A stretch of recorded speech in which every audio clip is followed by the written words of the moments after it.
Good afternoon, everybody, and welcome back to my channel. This is the third time I shot this video, so we'll see if this one turns out better. But I wanted to show you guys, let me back this up a little bit, how I repurposed this 90s vintage TV cabinet. So that's the top, and we're just going to pan down. I'm going to do it fairly slowly. I don't want you guys to get seasick. And there's the bottom. That's where you would keep all your VHS tapes, right?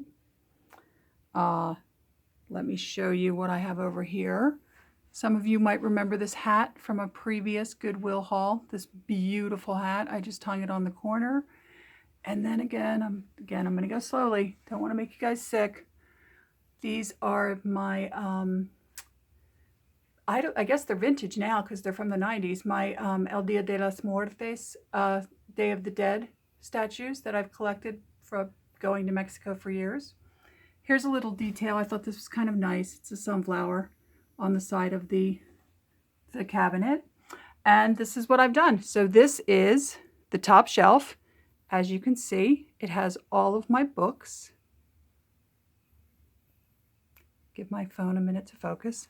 And then this is the vintage sewing box that I got when I did that estate clear out where I got all the free patterns and all that free polyester fabric. This was actually her sewing box. It's falling apart. You can see the discoloration up there. The satin's starting to rip a little bit. So I'm using it for my vintage sewing patterns. So that's my little collection right there. And you can see it's really pretty. I love the color. It's this nice turquoise, you know. It's not in great shape. The outside's in actually really good shape. It's the inside that's just falling apart. It's stained and the satin is falling apart. So then here's the middle shelf.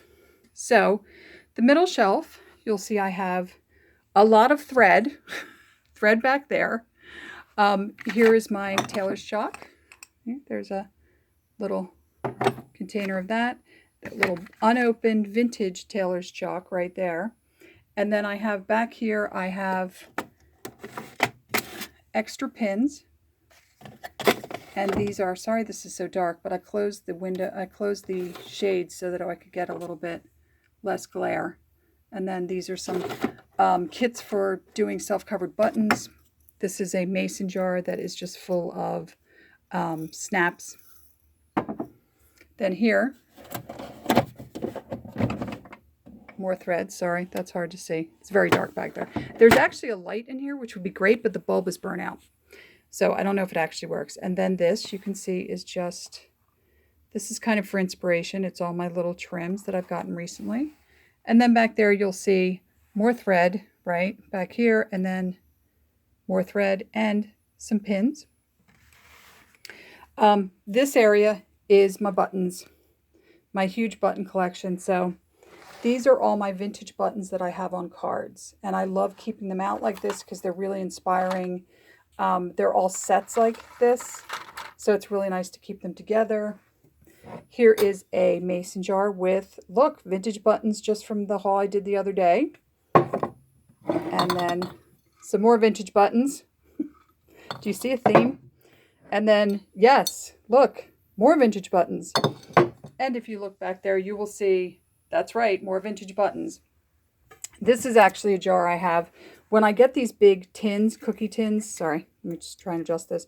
When I get these big cookie tins of buttons, what I'll notice is I'll find multiples of the same one in the tin, but they're loose and they're not, you know, because they're not on cards anymore. I put them into these little plastic bags, these little plastic jewelry bags, and I keep them back there. And when I'm working on a project, I can just peruse them. And then over here, you will see my homage to Ann Adams patterns, the Ann Adams book, pattern book, and an Ann Adams pattern. And then over here, we'll get more patterns, but we'll get to those in a minute. I just have this really lovely tin that is a Miro flower tin, and I was never able to find the complete set. So I opened it up, and I'm using it for, you guessed it, zippers. Because look at all those zippers.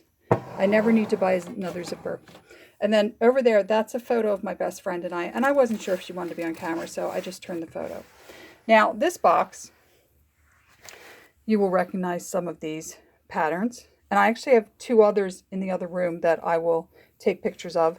I did decide to keep that one pattern that I showed you that I wasn't, remember I said, I don't know if I'm going to keep this. I decided to keep it. So here are these other patterns. These are all things I'm thinking about working on. We've seen these. And then these 2 back here, this is interesting. Here is the curtains, right? With the rings. And remember the tin? Full of those rings. So I had the curtain pattern for that. And then this is kind of an odd thing. This is a pattern that I got, and you can see it's falling apart. It's for this purse wallet organizer thing. You can see it still has the place for the pen from when we used to write checks, right? Back in the old days. And then there's also this apron. I love this apron right here that I have my thumb on. It's called a canning apron. It almost wraps around the body, so I'd like to make that. So those are some things that I kind of have on the back burner project-wise, but I keep them close because they're things I'm thinking about. And then, of course, there are these. These are the ones I just got that we just went over. And yeah, so that's how I repurposed this cabinet. You know, the thing about this cabinet, I'm going to step back so you guys can get a better view of it. This was, you know, $35 at Goodwill. It's in excellent shape. It's really, I mean, the back of it was just Canaan board, or Canaanite, which is like a particle board. But look at it. It's solid wood. And I bet back in the 90s, it probably cost some serious money because it is solid wood. And it's well made, and so it's perfect for what I need, and it helps to organize the sewing room. I just really kind of love, like, coming into my sewing room and seeing all of this stuff out where I can really feel inspired by it. I just have to figure out something for my fabric now, because I kind of feel like with my fabric, if I don't see it, I won't use it. So I got to work on that next. Until my next video, let me know what you think of my repurposing. You guys are usually pretty positive. I think I did a pretty good job. And I'm going to put in the thumbnail a picture of the 2 patterns, the one of which I am keeping that we already talked about, and one that was in the haul, the last haul I did, that I decided to keep because it was my size and I thought it was super cute. I also found 2 separate videos by 2 different women who have sewn each of these patterns. I'm going to link those down below so you can see the process and their opinions on the patterns and things like that. And until my next video, I hope it's lovely where you are. It's lovely today in New Jersey. It's not too hot. There's a nice breeze, but it's warm and sunny. It's a perfect, beautiful early summer day. I hope where you are, it's as nice as it is here. I hope you're well. And until my next video, here I'm just going to pan up a little bit more. Until my next video, like, subscribe, comment, and I will see you next time. Bye.